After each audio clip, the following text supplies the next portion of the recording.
ಕೃಷ್ಣಂ ವಂದೇ ಜಗದ್ಗುರು. ನಮಸ್ಕಾರ ವೀಕ್ಷಕರೇ, ಎಲ್ಲರಿಗೂ ಸನೀಸ್ ಕಿಚನ್ಗೆ ಸ್ವಾಗತ. ಎಲ್ಲರಿಗೂ ಕೃಷ್ಣ ಜನ್ಮಾಷ್ಟಮಿಯ ಸುಸ್ವಾಗತ. ನಾವಿವತ್ತು ಕೃಷ್ಣ ಜನ್ಮಾಷ್ಟಮಿಗೆ ಅಂದ್ರೆ ಕೃಷ್ಣನಿಗೆ ಪ್ರಿಯವಾದ ಒಂದು ತಿಂಡಿಯನ್ನ ಮಾಡ್ತಾ ಇದ್ದೀವಿ, ಅದೇ ಸಿಹಿ ಅವಲಕ್ಕಿ. ಹಾಗಾದ್ರೆ ಯಾಕೆ ತಡ, ಬನ್ನಿ ಸಿಹಿ ಅವಲಕ್ಕಿನ ಮಾಡೋದು ಹೇಗೆ ಅಂತ ಅದ್ರ ಬಗ್ಗೆ ತಿಳ್ಕೊಳ್ಳೋಣ. ಸಿಹಿ ಅವಲಕ್ಕಿ ಮಾಡೋದಕ್ಕೆ ಬೇಕಾಗುವಂತ ಸಾಮಗ್ರಿಗಳು ಏನೇನು ಅಂತ ನೋಡೋಣ. ಇದಕ್ಕೆ ತುಂಬಾ ಕಡಿಮೆ ಸಾಮಗ್ರಿಗಳು ಸಾಕಾಗುತ್ತೆ, ಮತ್ತೆ ಇದು ಕೃಷ್ಣನ್ಗೆ ಪ್ರಿಯವಾದ ಒಂದು ತಿಂಡಿ ಅಂತಾನೂ ಹೇಳ್ಬೋದು. ಹಾಗಾಗಿ ನಾವಿವತ್ತು ಸಿಹಿ ಅವಲಕ್ಕಿನ ಮಾಡೋದು ಹೇಗೆ ಮತ್ತೆ ಅದರ ಸಾಮಗ್ರಿಗಳ ಬಗ್ಗೆ ತಿಳ್ಕೊಳ್ಳೋಣ.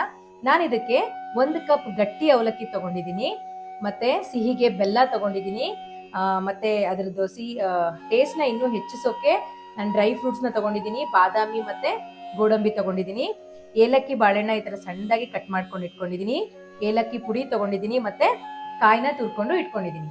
ಇದಿಷ್ಟೇ ಸಾಮಗ್ರಿಗಳು ಸಿಹಿ ಅವಲಕ್ಕಿ ಮಾಡೋದಕ್ಕೆ ಬೇಕಾಗುವಂತ ಪದಾರ್ಥಗಳು. ಇವಾಗ ನಾವು ಹೇಗ್ ಮಾಡೋಣ ಅಂತ ನೋಡೋಣ. ನಾನು ಇದಕ್ಕೆ ಒಂದು ಸ್ಪೂನ್ ತುಪ್ಪ ಹಾಕೋತಾ ಇದ್ದೀನಿ. ತುಪ್ಪ ಕಾದಿದ ನಂತರ ನಾನು ಇದಕ್ಕೆ ಡ್ರೈ ಫ್ರೂಟ್ಸ್ ಹಾಕೋತಾ ಇದ್ದೀನಿ. ಗೋಡಂಬಿ ಮತ್ತು ಬಾದಾಮಿ ತೊಗೊಂಡಿದ್ದೀನಿ. ಇದನ್ನು ಸ್ವಲ್ಪ ಹೊತ್ತು ನಾವು ಫ್ರೈ ಮಾಡ್ಕೊಳ್ಳೋಣ, ಇದ್ರ ಕಲರ್ ಎಲ್ಲ ಚೇಂಜ್ ಆಗುವಷ್ಟು. ನಾವಿವಾಗ ಈ ಡ್ರೈ ಫ್ರೂಟ್ಸ್ನ ಒಂದು ಬೌಲ್ಗೆ ತಗೊಳ್ಳೋಣ. ನೋಡಿ, ಈಗ ಅದೇ ಬಾಣಲಿಗೆ ಬೆಲ್ಲ ಹಾಕುತ್ತಾ ಇದ್ದೀನಿ. ನಾನು ಈ ಕಪ್ಪಲ್ಲಿ 1 ಕಪ್ ಅವಲಕ್ಕಿ ತೊಗೊಂಡಿದ್ದೀನಲ್ಲ, ಇದೇ ಕಪ್ಪಿನ ಅಳತೆಯ 1/4 ಕಪ್ಗಿಂತ ಜಾಸ್ತಿ ಮತ್ತು ಅರ್ಧ ಕಪ್ಗಿಂತ ಕಡಿಮೆ ಅಷ್ಟು ಬೆಲ್ಲನ ನಾನು ಹಾಕ್ಕೊಂಡು ಕರಗಿಸ್ಕೋತೀನಿ. ಇದಕ್ಕೆ ನಾವು ಒಂದು 2ರಿಂದ 3 ಸ್ಪೂನಷ್ಟು ನೀರು ಹಾಕ್ಕೊಂಡ್ರೆ ಸಾಕಾಗುತ್ತೆ. ಬೆಲ್ಲ ಪಾಕ ಬರೋದೇನು ಬೇಡ, ಅದು ಕರಗಿದ್ರೆ ಸಾಕಾಗತ್ತೆ.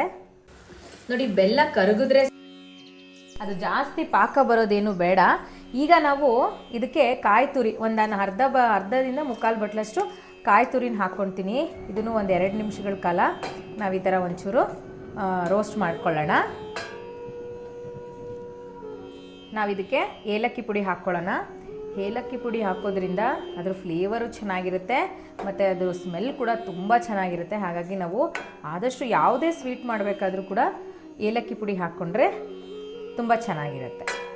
ಆಗಲೇ ನಾನು ಹೇಳಿದ್ನಲ್ಲ, 1 ಬಟ್ಲು ಅವಲಕ್ಕಿನ ನಾನು ಚೆನ್ನಾಗಿ 3ರಿಂದ 4 ಸರಿ ತೊಳೆದು ಆ ನೀರನ್ನೆಲ್ಲ ಚೆನ್ನಾಗಿ ಶೋಧಿಸ್ಕೊಂಡು, ಈಗ ಅವಲಕ್ಕಿನೂ ಕೂಡ ಮೆತ್ತಗಾಗಿದೆ. ನಾನು ಇವಾಗ ಈ ಅವಲಕ್ಕಿನ ಇದಕ್ಕೆ ಹಾಕೋತೀನಿ.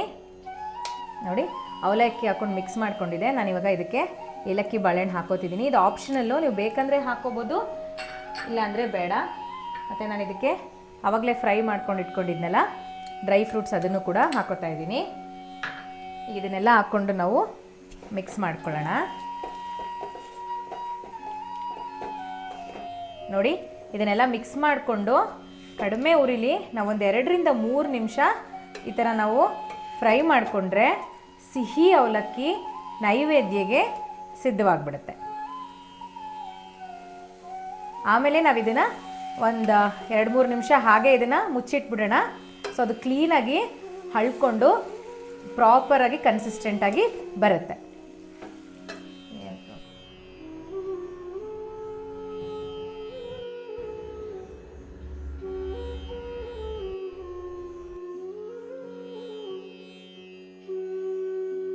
ನೋಡಿದ್ರಲ್ಲ ವೀಕ್ಷಕರೇ, ಫೈನಲಿ ಕೃಷ್ಣನ ಜನ್ಮಾಷ್ಟಮಿಯ ಸಿಹಿ ತಿಂಡಿ ರೆಡಿಯಾಗಿದೆ, ಅದೇ ಸಿಹಿ ಅವಲಕ್ಕಿ.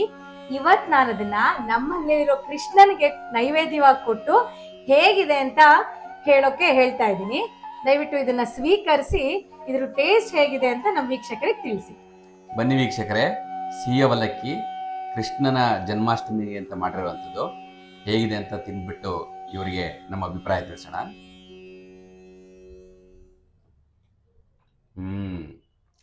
ಭಾಳ ಸೊಗಸಾಗಿದೆ, ಭಾಳ ಚೆನ್ನಾಗಿ ಬಂದಿದೆ.